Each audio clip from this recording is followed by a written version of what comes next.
My Little Pony is a franchise that has captivated minds for decades, but what dark tales are hiding behind those adorable equestrians? Ranging from every pony being the spirit of a dead human, to Celestia being an evil dictator, Equestria being a post-apocalyptic world and more, today is about to get weirder than Rainbow Dash in a jar. Grab your bronies and Pegasisters, because it's time for tales that are more cursed than the BronyCon ball pit. For starters, Princess Celestia is a dictator the likes of we can't say. She seized rule from Discord, the previous legitimate ruler, installed herself and her sister as eternal rulers, created a cult around them. Like, think about it. Celestia causes the sun to rise, and Luna causes the moon to rise, and everybody worships them during these daily ceremonies. Them and Luna. Little sis is getting a little out of control. Celestia imprisoned her for 1,000 years, thereby forcing her to submit. These 6 ponies are basically her lieutenants, who are so blinded by their worship of the great leader, they use powerful horrific devices, deceptively named Elements of Harmony, to ruthlessly quell all dissent. Also, given that pony's age, Celestia and Luna obviously use some of that dark magic to keep their youth. And keep that youth eternal. When you picture an apocalypse, I'm sure you're thinking Mad Max, everything burning sort of vibe.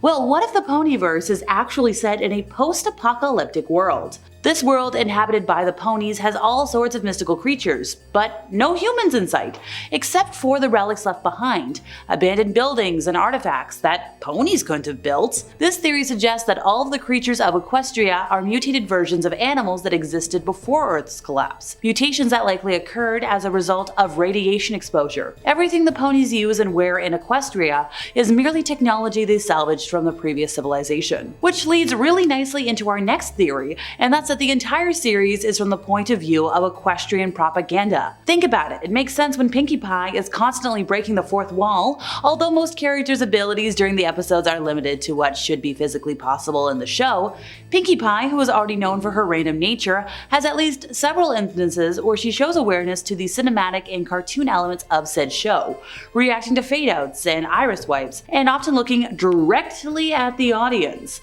Other ponies do this as well, but more for the convenience of breaking out into song, unlike Pinkie Pie, who does it at a normal basis in a non-intentional way. From the point of view of the other nations, Equestria is an aggressive country that destabilizes other governments to place puppet leaders to continue equestrian ideals. After the overthrow of the Crystal Empire, Dragonlance, and changeling governments, the School of Friendship was constructed to directly teach the conquered youth. So what if the propaganda makes it so Equestria seems like the perfect pony paradise? But isn't this all a little bit too good to be true? The ponies have absolute control over their world, a power that extends even to the weather, seasons, and the cycle of the sun and moon. Their society is a well-oiled machine, and so it's perhaps unsurprising that they regard Everfree Forest, a woodland that isn't under their control, as frightening, even unnatural. When people fear a place called Everfree, that's not exactly a good sign. The most fantastic element of the show is not that ponies can talk or that dragons exist. It is the illusion that an egalitarian society can be maintained among groups with massive biologically inherent gaps in ability and economic utility. By even the most cursory of sociological and economic analyses, the society in the My Little Pony Friendship is Magic world should be highly stratified along class and racial lines. And there are clear signs of that stratification, except they are obscured by a propaganda focus on the power of friendship. These pony heroines embrace each other's individual differences with open hooves, but segregation is still part of their society.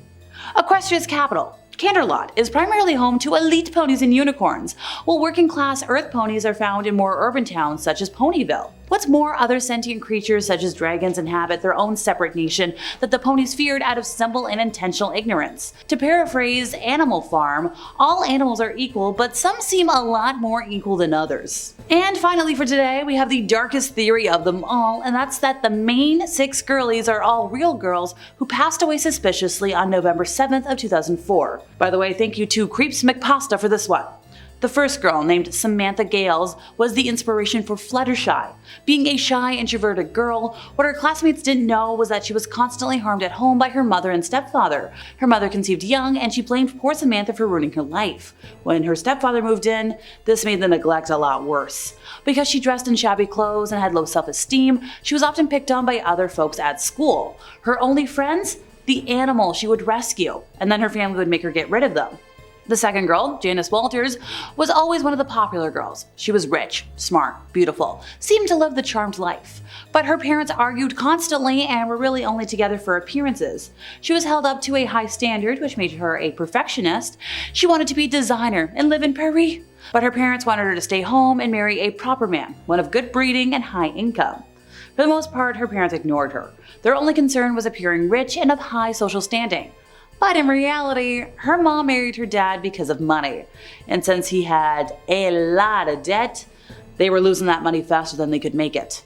This is what got our lovely girl interested into fashion, because she made her own fashionable clothes to maintain the appearance of wealth. So she was clearly the inspiration for Rarity. Then you've got Alexandra Matthews. She was a competitive girl who always wanted to be the best of the best. We're talking sports, particularly track. This made her popular, so at one point she was being sought out by athletic scouts from colleges all over the country. She ended up pushing herself so hard at track, she neglected her friends, her grades, and even her personal health. So if you look at the show, Rainbow Dash, her constant wanting to just be the best. The girl most similar to Applejack, Jamie Sanders, was a farm girl, just like the character based off of her. What the show didn't include was that the farm was run down. Her family was always struggling with money. She worked odd jobs under the table to try and support her family. She had a lot of brothers and sisters, and it was up to her and her brother to take care of the youngins. Now, this meant she didn't have enough time to hang out with friends or do any extracurriculars. Heck, some nights she didn't even have time to do homework. She had an aunt who her family from Manhattan was based off of, and she kept offering to send money to support the family, but they were like, no, we're too proud. Now, Pinkie Pie's inspiration was probably the saddest story. Katherine Jackson was a foster case, moved from home to home. Some of the families who would take her in were just interested in the financial support. They didn't really want to feed or clothe her. Even when she was in a nice home with a good family, the old memory still haunted her, breaking her fragile sanity into a million pieces. When she got to a certain age, she snapped. She started to hallucinate, act out, and a lot of other folks were like, okay, maybe she's just trying to be funny. She wants to entertain.